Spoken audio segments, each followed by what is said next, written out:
Doctor रचित मल्होत्रा यांच्यासाठी एक पत्र आले आहे. हे पत्र बाहेर तुमच्या नावाने आले होते म्हणून मी तुमच्या ऑफिसमध्ये आणले. रुग्णालयात काम करणारा एक मुलगा डॉक्टर रचित मल्होत्रा यांच्यासमोर उभा राहून त्यांना ते पत्र देत होता.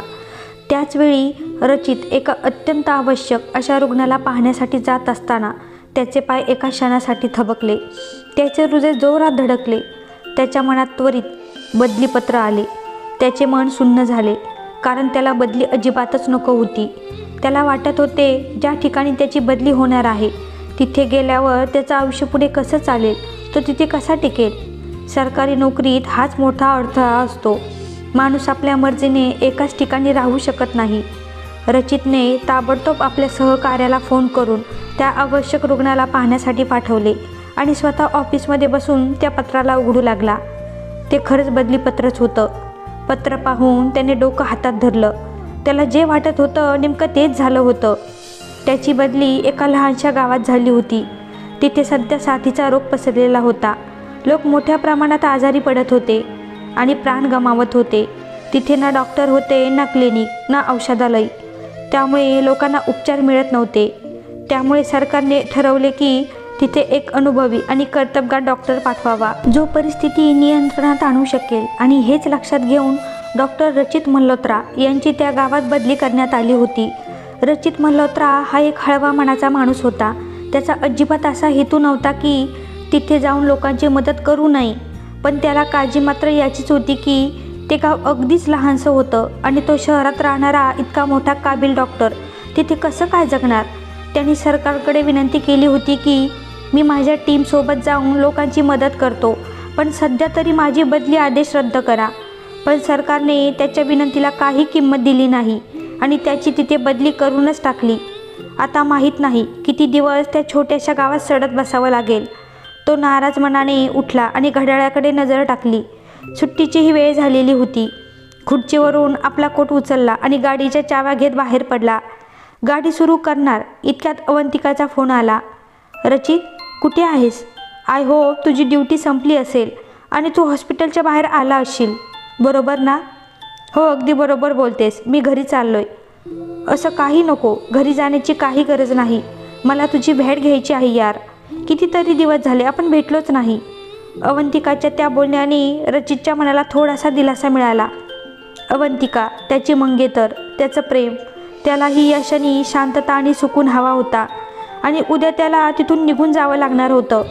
नंतर पुन्हा अवंतिकाला कधी भेटणं होईल की नाही, बोलणं होईल की नाही, कोण जाणे. म्हणूनच त्याने गाडी अवंतिकाने सांगितलेल्या पत्त्यावर वळवली. तो अवंतिकाला घेऊन एका रेस्टॉरंटमध्ये गेला. रचितच्या चेहऱ्यावर पसरलेली उदासी पाहून अवंतिका चिंतेत पडली. तिने विचारलं, काय झालं रचित?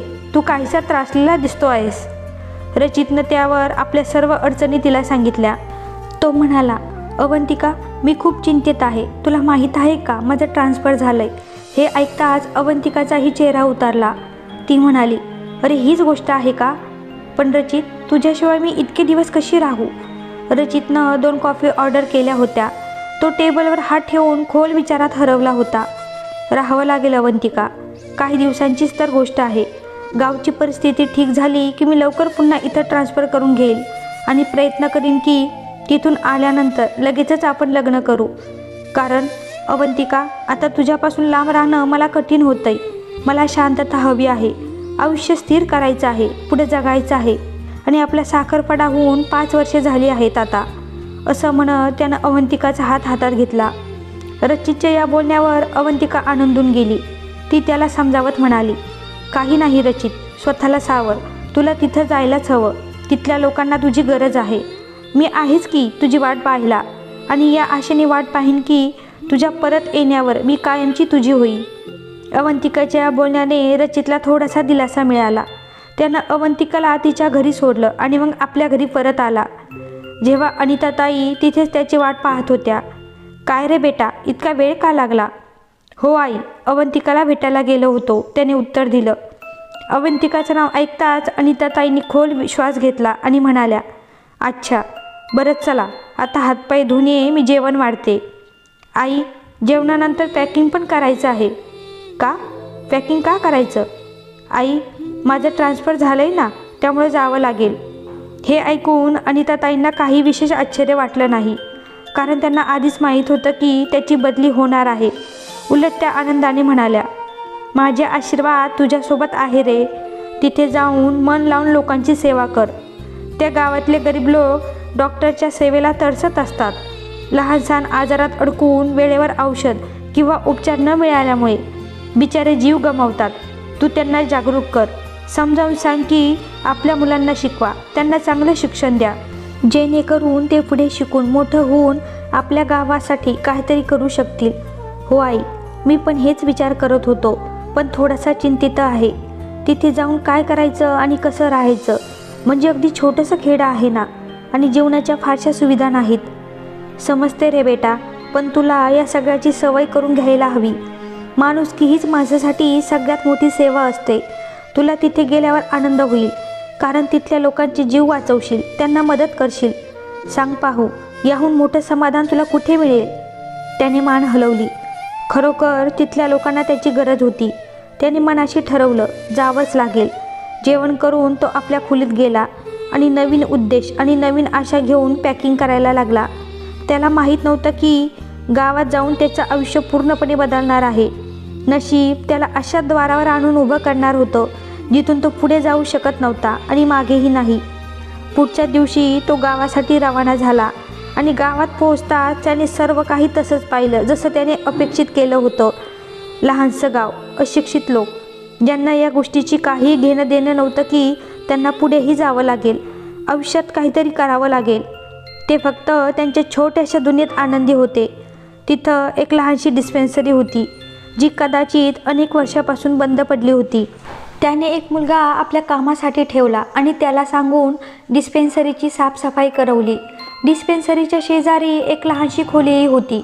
गावची स्थिती पूर्णपणे खराब होती. घराघरात जाऊन तो लोकांना औषध देत होता, आजाराबद्दल समजावत होता, कसं त्यापासून बचाव करावा हेही समजावत होता.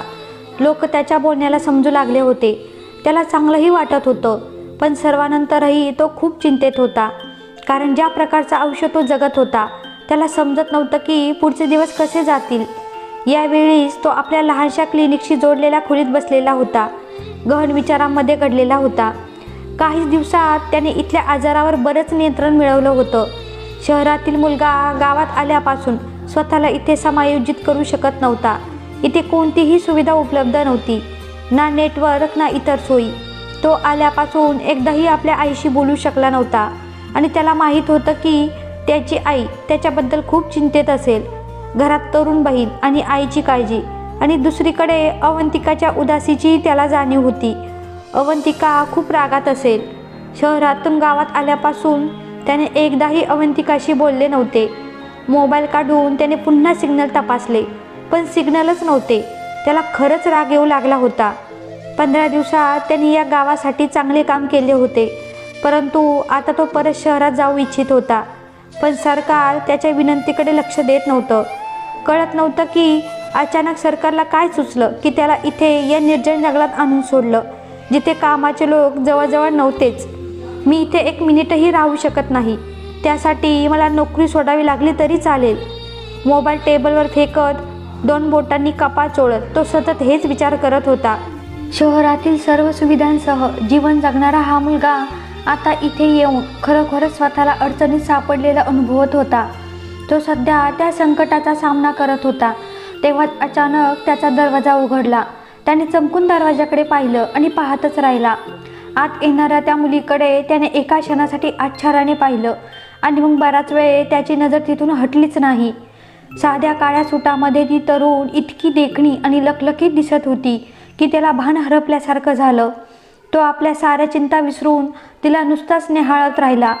एका क्षणातच त्याच्या मनात आलं की आजपर्यंत इतकी सुंदर आणि निष्पाप मुलगी त्याने कधीच पाहिली नव्हती, आणि तीही या जंगलासारख्या खेड्यात, जिथं त्याला वाटत होतं की इथे फक्त जनावरांसारखे लोक राहतात, ज्यांच्यात ना संस्कार आहेत ना जगण्याची काही सुसंस्कृत मार्ग.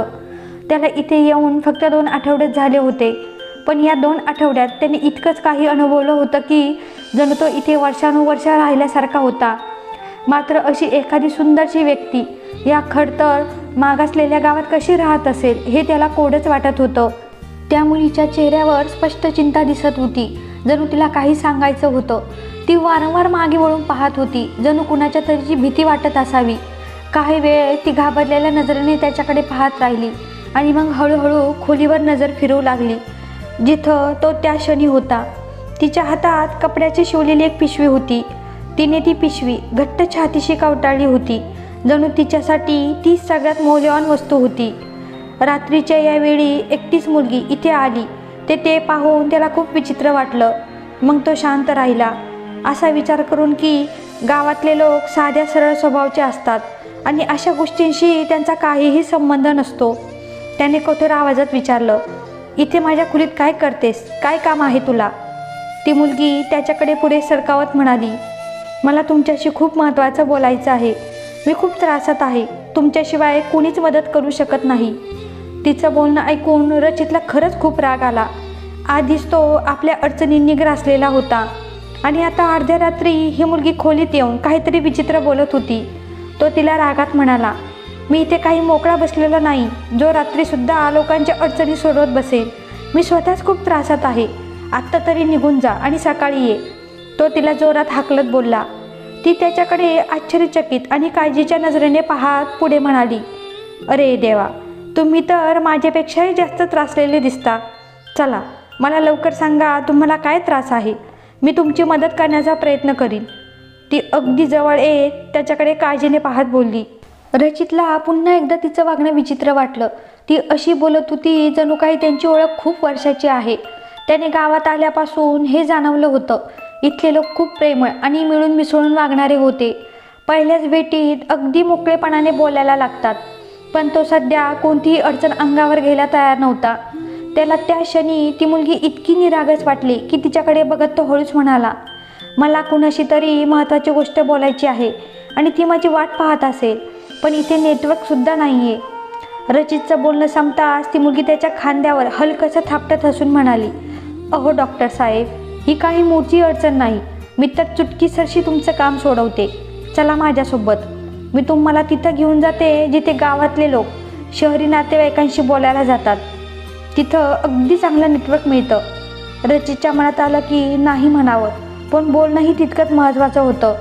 ती मुलगी गावचीच वाटत होती, त्यामुळे तिला अशी काही जागा माहीत असू शकते जिथून त्याला घरच्यांशी आणि अवंतिकाशी बोलता येईल. त्याची मोठी काळजी सुटू शकली असती. ती मुलगी त्याला घेऊन खोलीबाहेर निघाली आणि डॉक्टर रचित तिच्या मागोमाग निघाला. दोघं थोडे पुढे जाऊन एका उंच टेकडीपाशी थांबले. ती त्याच्याकडे बघून म्हणाली, डॉक्टर साहेब, तुम्ही इथं वर चढा आणि शांतपणे बसा. हवी तितकी बोलणी करा. इथं अगदी छान सिग्नल येतात. डॉक्टर रचित तिच्याकडे कृतज्ञतेने बघत म्हणाला, थँक्यू सो मच, पण इथं चढणं माझ्यासाठी जरा अवघड होईल. जेव्हा ती मुलगी त्याच्यासमोर हात पुढे करत म्हणाली, काही हरकत नाही, मी तुम्हाला आधार देते. तुम्ही थोडं वर जाऊन बसून बोलू शकता.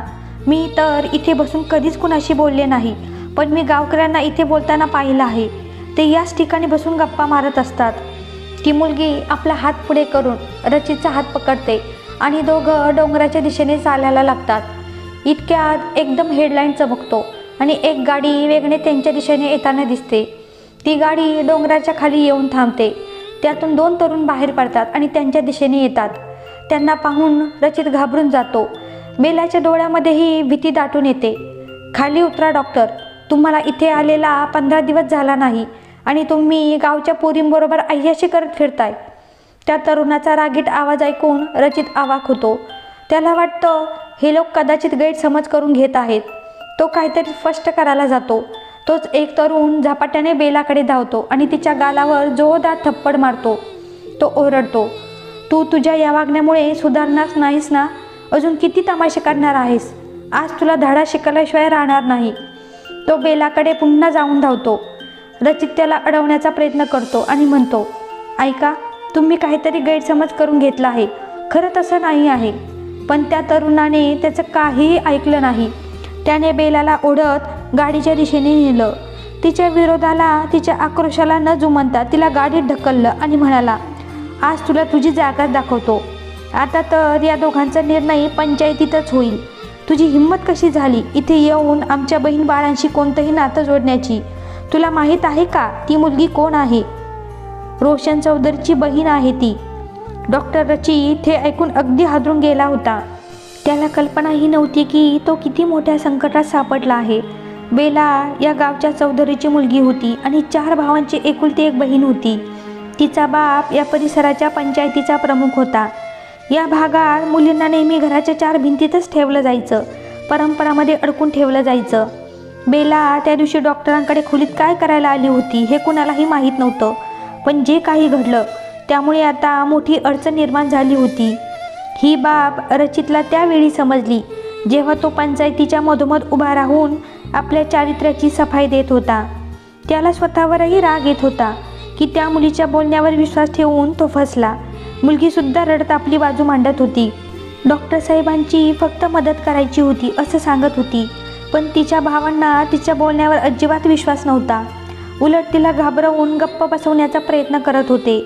सगळं ऐकून पंचायतीत एक माणूस उठून म्हणाला, चौधरी ब्रुजेश, दोष तुझ्या मुलीचा असेल तर या शहरातून आलेला मुलाचाही आहे. त्याला माहीत असायला हवं होतं की गावकऱ्यांच्या इज्जतीकडे वाकड्या नजरेनेही पाहत नाहीत. तुझ्या मुलीला आणि या पोरालाही शिक्षा मिळाली पाहिजे, जेणेकरून आजपासून पुढे कुणीही या भागात येऊन इथल्या बायकांकडे डोळा उचलण्याची हिंमत करणार नाही. बाकी सगळे लोकही त्याच्या बोलण्यावर एकमत झाले आणि म्हणू लागले, हो, याच माणसाला तितकीच शिक्षा मिळाली पाहिजे आणि शिक्षा म्हणून या दोघांचं लग्न लावून द्यावं आणि त्यांना गावाबाहेर हाकलवून द्यावं, जेणेकरून यापुढे कोणीही अशी चूक करणार नाही. यापुढे या मुलीशी आमचं काहीही नातं राहणार नाही. इतक्यात रचित चिडून म्हणाला, मी इथं सरकारकडून तुमची मदत करण्यासाठी आलो आहे आणि तुम्ही माझ्याशी असं वागू शकत नाही. मी माझ्या आयुष्याचा एवढा मोठा निर्णय तुमच्या हाती कधीच देणार नाही. मला काही शौक नाही या गावातील अशिक्षित गावंढळ मुलीशी लग्न करण्याचा. जर तुम्हाला खरंच वाटत असेल की माझी चूक आहे तर मला दुसरी शिक्षा द्या, पण मी या मुलीशी कधीच लग्न करणार नाही. रचितने ठाम निर्णय सांगून टाकला. आपला आयुष्याचा इतका मोठा निर्णय तो कोणाच्या हातात सोपवून आपलं आयुष्य उद्ध्वस्त करू इच्छित नव्हता. बेला तिथे गप्प बसून रडत होती. तिला चांगलंच ठाऊक होतं की तिच्या बोलण्याला कोणतंही महत्त्व नाही, ना तिच्या भावना आणि इज्जतीचा विचार कोणी करणार आहे. डॉक्टरांचं बोलणं ऐकून त्या मुलीचा काका उठला आणि म्हणाला, बरं, जर हा मुलगा लग्न करायला तयार नाही तर मग मी आत्ताच्या आत्ता तिचं लग्न माझ्या नोकराशी लावून देतो. असं म्हणताच त्याने जोरात हाक मारली आणि काही वेळातच त्याचा नोकर तिथे हजर झाला. तो पाहताच रचितला प्रचंड राग आला. तो माणूस मध्यमवयीन, अंगानं मळकट कपडे घातलेला, मोठी वाढलेली दाढी आणि मिशा असा असलेला होता. त्याला पाहूनच रचितच्या मनात तिरस्कार दाटून आला. सगळी मंडळी त्या लग्नासाठी संमती देऊन बसली होती. तेव्हाच त्याने एक वार मागे वळून त्या निरागस मुलीकडे पाहिलं, जी घाबरलेल्या नजरेनं त्या लोकांकडे पाहत होती, ज्यांच्या मर्जीवर ती तिथे आली होती. त्या क्षणी खरं तर ती फार मोठ्या अडचणीत अडकलेली होती आणि हे सगळं तिला डॉक्टर रचितची मदत केल्याच्या बदल्यानं भोगावं लागत होतं. अचानक त्याला तिच्याबद्दल खूपच दया आली.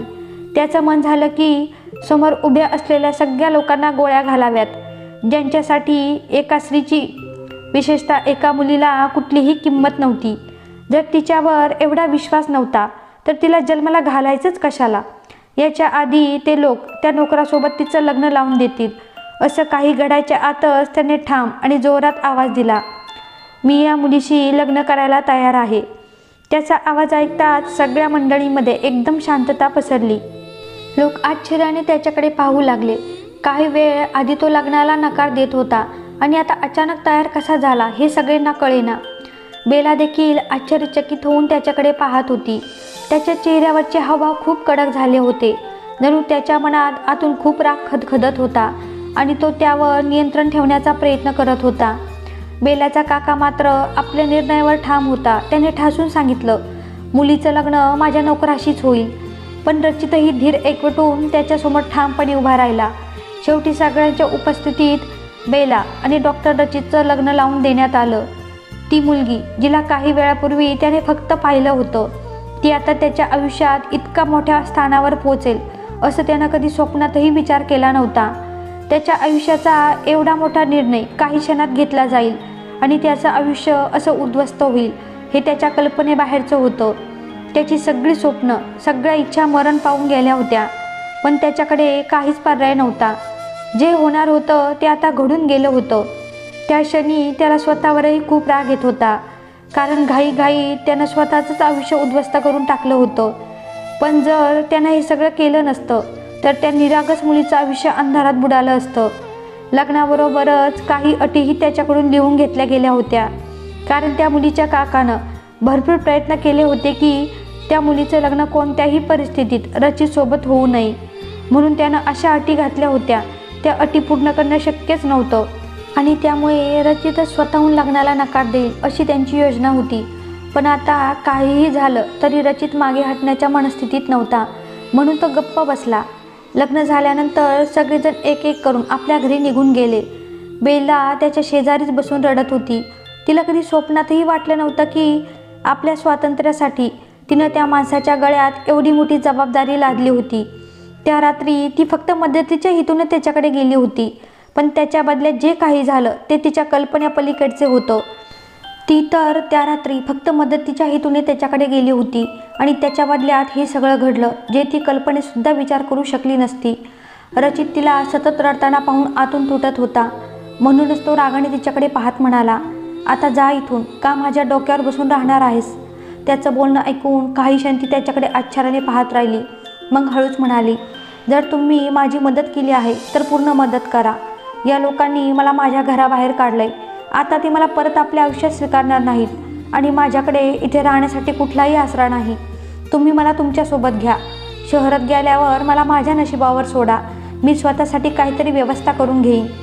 ती रडत रडत त्याच्याकडे विनवणी करत होती.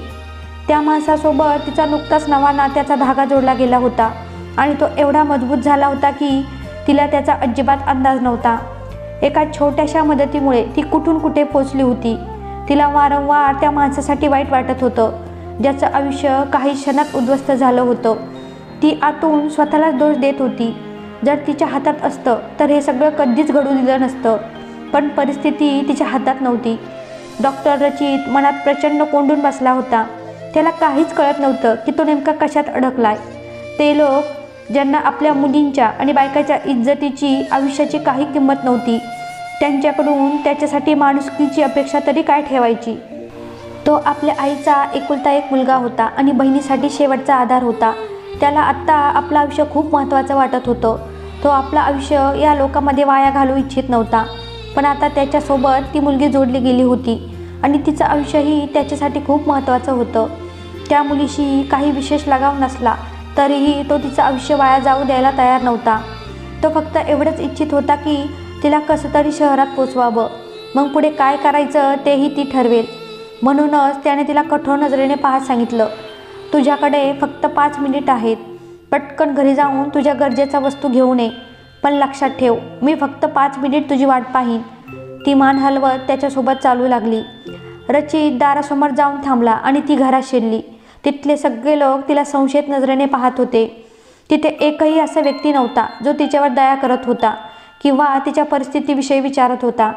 सगळे तिला अविश्वासाने पाहत होते.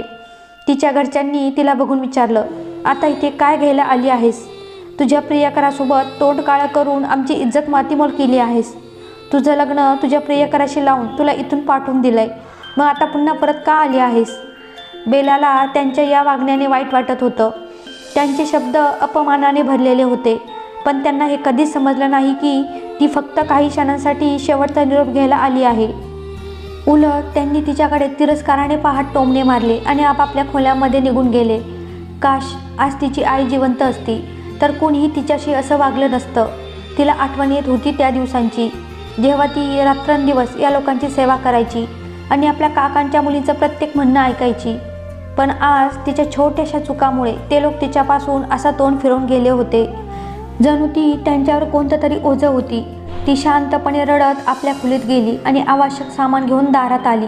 तिने एकदा पुन्हा त्या घराकडे पाहिलं, जिथे तिने आपल्या आयुष्यातले 20 वर्ष घालवले होते. ती 20 वर्ष कशीही गेली असली तरी या घराशी तिला खूप प्रेम होतं, कारण तिची आई इथेच या घरात वधू बनून आली होती. लग्नानंतर 5 वर्ष याच घरात घालवली होती. तिने तिचा जन्मही इथेच दिला होता. 5 वर्ष तिला आपल्या कुशीत घेतलं होतं. पण बेला 5 वर्षाची होताच तिची आई तिला या निर्दय जगात एकटी सोडून निघून गेली होती आणि आज ती त्या घराला सोडून चालली होती. कायमची. पण तिला इथे थांबवणारं कोणीही नव्हतं. ती शांतपणे बाहेर निघून गेली आणि तो तिला घेऊन आपल्या खोलीत आला. तो तिच्याशी कोणतंही नातं ठेवू इच्छित नव्हता, इतकं की तो तिला आपल्यासमोरही सहन करू इच्छित नव्हता, पण मजबुरी होती. म्हणून जेव्हा ती रात्री घाबरत घाबरत बेडवर बसू लागली तेव्हा त्याने दुत्कारत म्हटलं, सावध, जर तू कोणत्याही नात्याचा आधार घेऊन माझ्याजवळ येण्याचा प्रयत्न केला किंवा माझ्या वस्तूंवर हक्क सांगण्याचा प्रयत्न केला तर तुला चांगला शिकलेला डॉक्टर मिळाला आहे, पण माझं आयुष्य तर उद्ध्वस्त झालं आहे. मला काय मिळालं? फक्त एक अडाणी आणि गावंढळ मुलगी, जिला मी माझ्या आयुष्यात कधीही सहन करू शकत नाही. बेलाच्या रडण्याचा आवाज वाढला होता. ती भरलेल्या डोळ्यांनी त्याच्याकडे पाहत म्हणाली, गावंढळ राहायचं नव्हतं मला, म्हणूनच तर मी त्या लोकांविरुद्ध बंड केलं. हो, तर तू बंड केलंस आणि माझं आयुष्य नरक बनवलंस. त्या रात्री तू माझ्या खोलीत आली नसतीस तर माझं आयुष्य अडचणीत आलं नसतं. तो रागाने ओरडत तिच्याकडे गेला आणि तिचा हात पकडून विचारलं, का आली होतीस त्या रात्री माझ्या खोलीत? शेवटी तुझी हीच योजना होती ना, की मला मिळवून तुला स्वातंत्र्य आणि त्या लोकांपासून सुटका मिळावी. नाही, तसं नाही आहे. मी खरं सांगते, मला शिकायचं होतं आणि त्या गावात तुमच्या व्यतिरिक्त कोणीही इतकं शिकलेलं नव्हतं जे मला समजावू शकेल की मी खाजगी पद्धतीने कसं शिकू शकते. मला शिकण्याची खूप आवड आहे, ती घाबरलेल्या नजरेने रचितकडे पाहत म्हणाली. तो तिच्याकडे पाहत उपहासाने हसला. म्हणजे आता तू मला तुझ्या या निरागस बोलण्यावर अडकवणार आणि मी अडकणार. त्याला कधीही विश्वास बसत नव्हता की ती मुलगी रात्री 12 वाजता त्याच्याकडे हे सगळं जाणून घेण्यासाठी आली होती. यापूर्वी तो पुढे काही बोलेल, त्याची नजर जमिनीवर ठेवलेल्या तिच्या सामानावर गेली. फक्त 2च पिशव्या होत्या. एक पिशवी जी ते त्या रात्री आपल्या छातीशी धरून आणली होती आणि त्यासोबत ठेवलेली एक छोटीशी पिशवी. तो पटकन त्या पिशव्यांकडे गेला आणि ती उघडून पाहिली. पुस्तकांचा ढीग त्याच्या पायांपाशी पडला आणि तो आश्चर्याने हे सगळं पाहू लागला. म्हणजे ती मुलगी खरं सांगत होती. त्या रात्री ती आपली पिशवी घेऊन त्याच्याकडे आली होती. पिशवीत असलेल्या पुस्तकांमधून आणि काही कागदपत्रांमधून हे स्पष्ट होत होतं की ती त्याच्याकडून काही सल्ला घ्यायचा विचार करत होती. पण त्याला मदत करत असताना ती अडकली आणि एका गैरसमजातून त्यांच्यात एक नातं जोडलं गेलं. त्याला त्या मुलीबद्दल खूपच गोंधळ वाटत होता, पण तरीसुद्धा तिच्यावर कसलीही दया येत होती. तरीही तो आपल्या रागावर ताबा मिळू शकत नव्हता. स्वतःला सावरत तो तिच्याकडे पाहत म्हणाला, ठीक आहे, जर तुला खरंच शिकायचं असेल तर मी तुझ्या आयुष्याला स्वातंत्र्य देऊन तुला तुझ्या भविष्याकडे घेऊन जाईन, पण तू मला मोहरा बनून आपलं आयुष्य घडवू शकत नाहीस. आता शांतपणे सोफ्यावर जाऊन झोप, कारण आपल्याला उद्या शहराला जायचं आहे. मी माझी बदली शहरात करून घेईन. बेलासाठी एवढंच पुरेसं होतं की तो तिच्या बोलण्यावर विश्वास ठेवत होता. ती शांतपणे सोफ्यावर बसून थोडा वेळ वाट पाहत राहिली. जेव्हा रचित पूर्णपणे गाढ झोपेत गेला तेव्हा तीही सोफ्यावर पडली. अनोळखी ठिकाणी तिला झोप लागत नव्हती, पण दिवसभराच्या थकव्यामुळे तिने डोळे मिटले आणि तिच्या डोळ्यातून ओघळून पडलेले 2 अश्रू तिच्या केसात हरवून गेले. ना जाणे तिच्या नशिबात काय लिहिलेलं होतं. लहानपणापासूनच आईचं छत्र हरवलं आणि वडिलांनी कधीच लक्ष दिलं नाही, कारण त्यांना फक्त त्यांच्या मुलाबद्दलच आपुलकी होती. त्यांना वाटायचं की स्त्रिया म्हणजे पुरुषांची कमजोरी असतात आणि म्हणूनच त्यांनी कधीही बेलाला त्यांच्या आयुष्यात कमजोरी होऊ दिलं नाही. यामुळेच त्यांनी आजपर्यंत बेलाशी कधी प्रेमाबद्दल बोलण्याचा विचार केला नाही आणि त्याची जाणीवही केली नाही. जरी त्यांच्या काकाच्या मुली त्याच घरात ऐशोआरामात सुंदरतेच्या रूपात आपले जीवन जगत होत्या. लहानपणापासूनच तिने ठरवलं होतं की ती शिकून आपल्या स्वप्नांची पूर्तता करेल आणि त्यासाठी तिला कितीही मेहनत करावी लागली तरीही चालेल. ती नेहमी हेच इच्छित होती की ती शिकेल आणि आपलं नाव उजळवेल, स्वतःच्या पायावर उभी राहील, जेणेकरून तिच्या वडिलांना समजेल की मुली ओझे नसतात. त्या रात्रीही ती याच उद्देशाने डॉक्टर रचितकडे आली होती.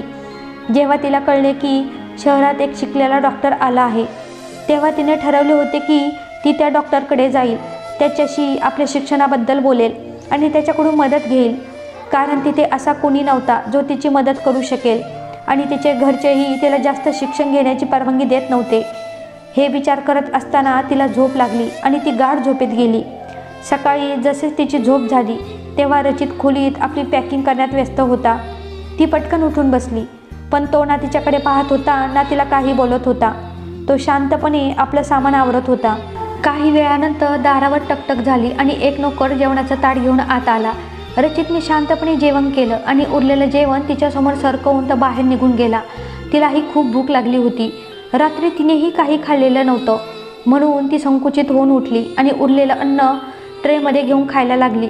तिला समजलं होतं की रचितने तिच्यासाठी जेवण मागवलं होतं, पण तो काहीही न बोलता बाहेर निघून गेला होता, जेणेकरून ती निर्धास्तपणे आणि पोटभर जेवू शकेल. बेलाने पोटभर जेवलं आणि आता ती त्याची वाट पाहत होती. थोड्या वेळाने तो आत आला आणि तिच्याकडे पाहत म्हणाला, आपलं सामान उचल, आपण शहरासाठी निघतोय. तिचं सामान फारसं नव्हतं, फक्त पुस्तकांनी भरलेली एक पिशवी आणि एक चादर. तिने ती चादर अंगावर घेतली आणि त्याच्यासोबत पाऊल टाकलं. तिच्या मनात वेगवेगळ्या विचारांची गर्दी झाली होती. तिला माहीत नव्हतं की हा माणूस तिला कुठे नेऊन सोडणार आहे, पण त्यांचं वागणं पाहता तो शिकलेला, रुबाबदार आणि प्रभावी व्यक्तिमत्व असलेला होता. तरीही तो तिचा असूनही तिचा नव्हता आणि पुन्हा एकदा तिचं आयुष्य अंधाराच्या गर्तेत जाणार होतं. गाडीत बसवल्यानंतर रचितने सामान गाडीत ठेवलं आणि स्वतः ड्रायव्हिंग सीटवर जाऊन बसला. गावच्या सुनसान दृश्यांना मागे टाकत गाडी पुढे निघाली. दोघंही आपल्या मनात वेगळीच लढाई लढत होते. रचितला चांगलंच माहीत होतं की तो अवंतिकाशी जोडला गेलेला आहे आणि अवंतिका त्याच्यावर खूप प्रेम करते. तो आपल्या आईचा एकुलता एक मुलगा होता आणि तिने त्याच्या लग्नाविषयी किती स्वप्न पाहिली असतील याचं त्याला भान होतं. त्याला ही चिंता सतावत होती की घरी गेल्यावर तो या मुलीची ओळख कशी करून द्यायची, लोकांना काय सांगायचं. कशा प्रकारच्या घाणेरड्या आरोपानंतर ही मुलगी त्याच्यावर लादली गेली होती, पण तो इतकं तरी करू शकला असता. त्या मुलीला कुठल्या तरी एनजीओच्या हवाली करू शकला असता, पण त्यानंतर त्या मुलीचं काय होणार. आता तो इतका स्वार्थी होणार की तिला घटस्फोट देऊन आपल्या आयुष्याचा विचार करेल. त्याच्या मनात 100 विचारांच्या लढ्या सुरू होत्या. तर दुसरीकडे कारच्या खिडकीबाहेरचे दृश्य पाहत बेला वेगवेगळ्या विचारात हरवून गेली होती. तिच्या मनात अजूनही ती रात्र अगदी स्पष्ट होती. डॉक्टर रचित कुणाशी तरी बोलण्यासाठी इतका आतुर का होता. तिला आता समजलं होतं की त्याच्या आयुष्यात आधीच कोणीतरी आहे आणि फक्त आहेच असं नाही, तर त्याचं महत्त्वही खूप आहे. तिला हेही माहीत होतं की त्याच्या हवेलीचे दरवाजे तिच्यासाठी आता कायमचे बंद झाले आहेत आणि तिथे परतण्याचा मार्ग संपला आहे. ती निर्दोष असूनही ते लोक तिला कधीही स्वीकारणार नव्हते. तो माणूस तिला शहराबाहेर सोडून देईल आणि आपलं नवे आयुष्य सुरू करील. आणि जर त्याने तिला सोडून दिलं तर ती कुठे जाईल. ती शहरात कोणालाही ओळखत नव्हती, पण ती आपलं उरलेलं संपूर्ण आयुष्य त्या माणसाबरोबरच कसं घालवणार. जरी तो आता तिचा नवरा असला तरी तो कधीही मनापासून हे नातं स्वीकारणार नव्हता. त्याला नेहमी असंच वाटत राहणार की बेला त्याच्यावर जबरदस्ती लादली गेली आहे आणि त्याच्या आयुष्यात जबरदस्तीने आणली गेली आहे. अशा जबरदस्तीच्या नात्यासोबत राहणं त्याच्यासाठी फार कठीण होणार होतं. कारमध्ये पूर्ण शांतता पसरली होती. दोघांनीही एकमेकांशी काहीही बोलणं टाळलं होतं. अखेर तो तिला घेऊन एका हॉटेलमध्ये गेला. चौकशी झाली तेव्हा त्याला मजबुरीने तिला आपली पत्नी म्हणावं लागलं. तेव्हाच त्याने तिथे एक खोली देण्यात आली. त्याने बेलाला तिथे सोडलं आणि स्वतः ड्युटीवर गेला. त्याने आपल्या आईशी बोलून घेतलं होतं, पण सध्या तो हा विषय गुप्त ठेवत होता की तो शहरात परत आला आहे. त्याला अवंतिकाला आत्ताच भेटायचं नव्हतं. आधी तो वाट पाहू इच्छित होता, जोपर्यंत त्या मुलीला तो एखाद्या सुरक्षित ठिकाणी पोहोचू शकत नाही. संपूर्ण दिवस ड्युटी केल्यानंतर संध्याकाळी तो घरी आला तेव्हा बेला पुस्तकामध्ये डोकं घालून बसलेली होती. तर मित्रांनो, रचित बेलाला आपली पत्नी म्हणून स्वीकारेल का, तिला पत्नीचा हक्क देईल का, हे जाणून घेण्यासाठी या कथेचा दुसरा भाग नक्कीच पहा. आणि तुम्हाला ही कथा आवडली असेल तर आपल्या गुंफण या मराठी चॅनलला नक्की सबस्क्राईब करा.